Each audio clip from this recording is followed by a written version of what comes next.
देखते होता हमारे उड़हिया बैठी के पिपरा के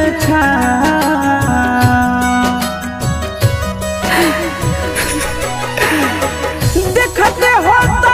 हमारे उड़हिया बैठी के पिपरा के रुक रुक रुक अरे टरेनिया रुक रुक रुक रे टरेनिया ले ले चल जनुआ के गाँव रुक रुक रुक रे टरेनिया।